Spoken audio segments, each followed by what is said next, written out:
70. Causas que pueden justificar el suicidio.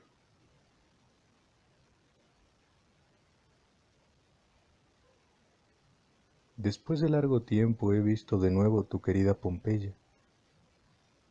Me he vuelto a encontrar como en medio de mi juventud.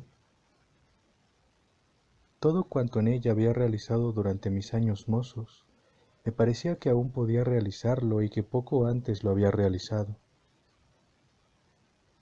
Hemos pasado navegando por la vida, Lucilio, y como en el mar, en frase de nuestro Virgilio, las tierras y las ciudades se alejan. Así a lo largo de esta carrera velocísima de la vida, primero hemos dejado atrás la niñez, a continuación la adolescencia, luego el periodo aquel que discurre entre la juventud y la vejez, situado en la frontera de una y otra, después los mejores años de la propia vejez. Por último empezamos a vislumbrar el término común de la raza humana. Como un escollo lo consideramos nosotros llenos de insensatez. En realidad es el puerto que en ocasiones hay que buscar y nunca rehuir. Todo el que ha sido conducido a él en sus primeros años no debe lamentarse por ello más que el navegante que hizo la travesía con rapidez, pues como sabes, a uno los vientos flojos lo hacen su juguete, reteniéndole y fatigándole con el tedio de una calma persistente. A otro el soplo constante le conduce a término con suma rapidez. Esto mismo, piénsalo, nos acontece a nosotros. A unos la vida con gran velocidad les condujo al punto al que habían de llegar, aunque su marcha hubiera sido lenta. A otros los debilitó y torturó. Mas la vida, como sabes, no debe conservarse por encima de todo, ya que no es un bien el vivir, sino el vivir con rectitud. En consecuencia, el sabio vivirá mientras deba, no mientras pueda. Considerará en qué lugar ha de vivir, en qué comunidad, de qué forma, cuál es su cometido. Piensa siempre en la calidad de la vida, no en su duración.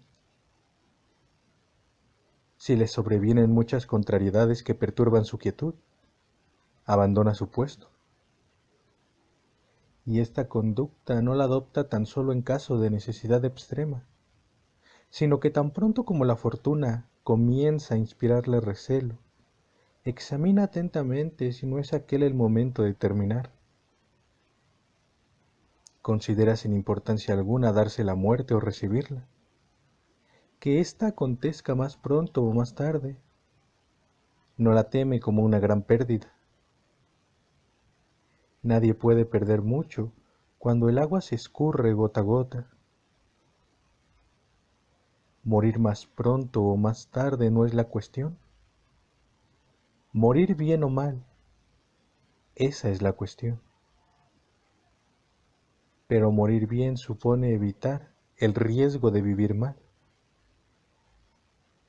De ahí que juzgue muy poco viril la frase de aquel Rodio, que metido en una jaula por el tirano y alimentado como una fiera cualquiera, así dijo a uno que le aconsejaba abstenerse de comer. Al hombre le cabe mantener la esperanza de todo mientras vive. Aunque esto fuera verdad, la vida no debe comprarse a cualquier precio. Por más cuantiosas que sean ciertas ganancias, por más seguras que sean, no las obtendré a costa de reconocer vilmente mi cobardía. Voy a pensar que la fortuna tiene poder omnímodo sobre el que vive, antes que pensar que ninguno posee sobre el que sabe morir. Algunas veces, sin embargo, aun cuando la muerte amenace con toda seguridad y conozca el sabio que ha sido decretado contra él el suplicio, no prestará su concurso a la ejecución del castigo, lo prestaría a su propia debilidad. Es necedad morir por temor a la muerte. Se presenta el que te va a matar, espéralo. ¿Por qué te adelantas?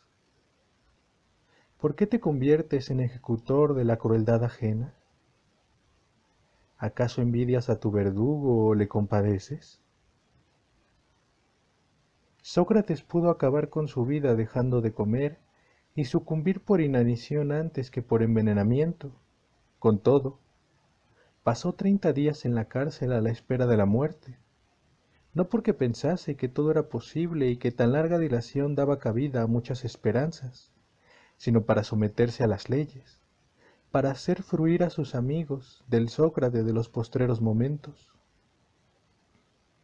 ¿Qué mayor absurdo que despreciar la muerte y, en cambio, temer el veneno? Escribonia, mujer enérgica, fue la tía de Druso Libón, un joven tan necio como noble, que aspiraba a puestos superiores a los que nadie en aquel tiempo, o él mismo en cualquier tiempo, podía ambicionar. Cuando era sacado del Senado, enfermo en una litera, acompañado de un cortejo en verdad poco concurrido, pues todos sus familiares habían abandonado sin piedad a quien más que un reo era ya un cadáver, se puso a deliberar si se daría la muerte o esperaría su llegada. Escribonia le arrependió.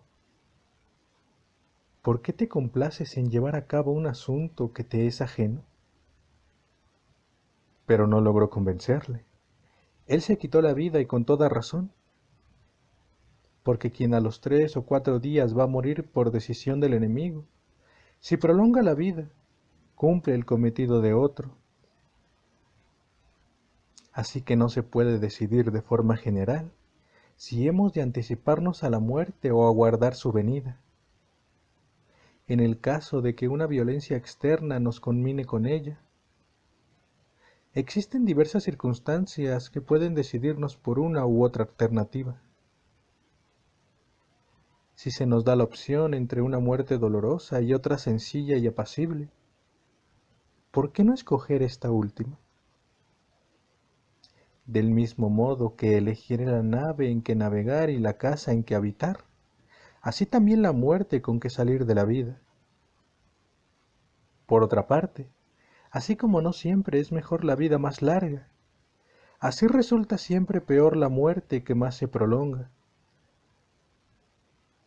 Más que en ningún otro asunto, es el trance de la muerte cuando debemos seguir la inclinación de nuestra alma. Busque la salida por donde le guíe su impulso, bien sea que apetezca la espada o la cuerda, o algún veneno que penetre en las venas, prosiga hasta el final y rompa las cadenas de la esclavitud. Su vida cada cual debe hacerla aceptable a los demás, su muerte a sí mismo. La mejor es la que nos agrada. Son torpes estos raciocinios. Uno dirá que he obrado con poca entereza, otro que con excesiva temeridad, un tercero que existía algún género de muerte que exigía mayor esfuerzo. Por tu parte, has de pensar que se ventila una decisión que no concierne a la opinión pública. Atiende tan solo a este objetivo, a sustraerte lo más pronto posible a la fortuna. Por lo demás no faltarán quienes juzguen mal de tu acción. Encontrarás incluso maestros de sabiduría, que niegan sea lícito hacer violencia a la propia vida, y consideran como pecado que uno se convierta en su propio asesino. Hay que aguardar, dice, el final de la naturaleza determinó. Quien así habla no se da cuenta de que bloquea el camino hacia la libertad. Ninguna solución mejor ha encontrado la ley eterna que la de habernos otorgado una sola entrada en la vida y muchas salidas. Voy a esperar la crueldad de la enfermedad o de los humanos, cuando puedo abrirme paso a través de los tormentos y conjurar la adversidad. Este es un motivo importante para no quejarnos de la vida, que a nadie retiene. Buena es la condición de las cosas humanas, dado que nadie es desgraciado sino por su culpa. ¿Te agrada? Sigue viviendo. ¿No te agrada? Puedes regresar a tu lugar de origen. Para aliviar el dolor de cabeza a menudo te has sangrado. Para suprimir la plétora uno se abre la vena. No se precisa de una dilatada herida para cortarse las entrañas. Basta el bisturí para abrir el camino hacia aquella excelsa libertad. La seguridad depende de un pinchazo. ¿Cuál es, pues, el motivo de nuestra indolencia y torpeza? Ninguno de nosotros piensa que algún día tendrá que salir de este domicilio, cual viejos inquilinos a quienes su apego al lugar y a sus hábitos les retiene en su casa aún en medio de afrentas. ¿Quieres mantenerte libre frente a este tu cuerpo? Habita en él como quien tiene que cambiar de residencia.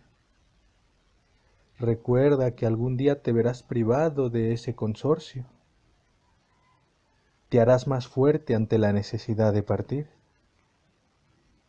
Pero, ¿cómo van a pensar en su final quienes no ponen límite alguno a sus deseos?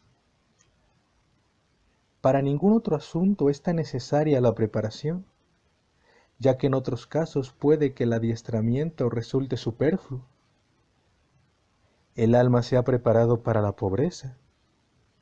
Hemos mantenido la riqueza. Nos hemos fortalecido para desdeñar el dolor.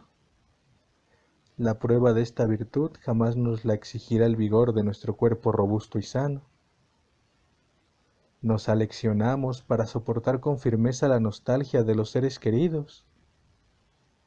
A todos cuanto amábamos la fortuna nos los conservó en vida. Esta es, pues, la única preparación que algún día se nos exigirá poner en práctica. No tienes por qué pensar que sólo los grandes caracteres tuvieron entereza para destruir las barreras de la esclavitud humana. No tienes por qué juzgar que esto no pudo hacerlo más que Catón, quien arrancó con la mano el alma que no había podido expulsar con la espada.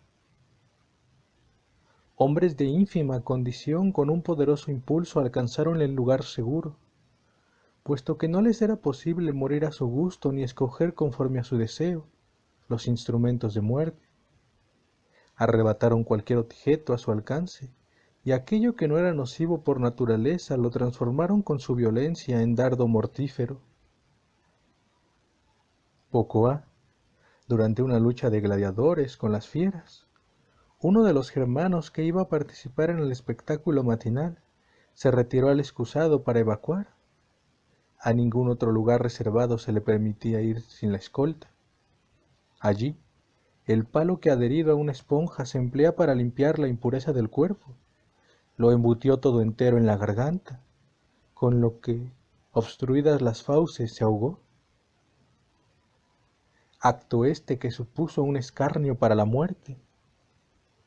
Así desde luego, poco limpiamente, poco decorosamente. ¿Hay algo más absurdo que morir con mucha finura? Oh varón fuerte, digno de hacer la elección de su destino, con qué firmeza se hubiera servido de la espada, con cuánto arrojo se hubiera lanzado a la cima profunda del mar o a un precipicio escarpado. Desprovisto de todo recurso, aún halló la manera de tener que agradecer solo a sí mismo la muerte y el alma mortal, a fin de que aprendamos que para morir no existe más obstáculo que nuestra voluntad. Juzgue cada cual según su propio criterio la acción de este hombre tan impetuoso, con tal que esté de acuerdo en que debemos preferir la muerte más inmunda a la más noble esclavitud. Puesto que he comenzado a aducir ejemplos de gente humilde, continuaré con ellos. Sin duda cada cual será más exigente consigo si comprueba que la muerte aun los más despreciables la pueden despreciar. Los Catones, los Escipiones y otros cuyos nombres estábamos acostumbrados a escuchar con admiración, lo suponemos a una altura inimitable. Ahora yo te mostraré que de esta virtud tenemos tantos ejemplos entre los que combaten en el circo con las fieras, como entre los caudillos de la guerra civil. Poco ha, cuando era llevado en un carro, en medio de la escolta, un esclavo destinado al espectáculo matinal, bamboleándose como dominado por el sueño, dejó caer la cabeza hasta introducirla entre los radios de la rueda, y se mantuvo en su asiento hasta tanto que el giro de ésta le cortase el cuello. En el mismo vehículo que le conducía al suplicio, escapó de éste. Ningún obstáculo existe para quien desea forzarlo y salir. La naturaleza nos guarda en campo abierto. Aquel a quien su extremada necesidad se lo permite, trate de conseguir una salida fácil. Quien tiene a mano muchos medios de liberarse debe hacer su elección, examinando por dónde escapará mejor. A quien la ocasión se le presenta difícil, ese que agarre la más próxima como la mejor, aunque sea inaudita, aunque sea sorprendente. No le faltarán iniciativas para la muerte a quien no le falte valor. Te das cuenta cómo hasta los esclavos más viles, cuando el dolor les estimula, aguzan su ingenio y engañan a la guardia más atenta. Grande es el hombre que no solo se impuso a sí mismo la muerte, sino que además la encontró. Sobre aquellas mismas competiciones del circo te he prometido varios ejemplos. Durante el segundo espectáculo de la naumaquia, uno de los bárbaros hundió entera en su garganta la lanza que había recibido contra sus adversarios. ¿Por qué?, se decía. ¿Por qué no huyó al instante de todo tormento, de todo escarnio? ¿Por qué con las armas en la mano aguardó la muerte? Este espectáculo resultó tanto más bello, cuanto es más digno que los hombres aprendan a morir que a matar. ¿Qué pues? El valor que posee hasta la gente depravada y criminal, ¿no lo poseerán aquellos a quienes para arrostrar tales infortunios les aleccionó una larga meditación y la razón, maestra de todo saber? Ella nos enseña que, si la muerte tiene múltiples accesos, su final es el mismo, y que nada importa dónde comienza lo que al fin llega. Esa misma razón te exhorta a morir de la forma que te agrade, si puedes, pero si no, de la forma que te sea posible, y que eches mano de cuanto tuvieras a tu alcance para quitarte la vida. Es vergonzoso vivir del robo. Por el contrario, morir mediante un robo es magnífico.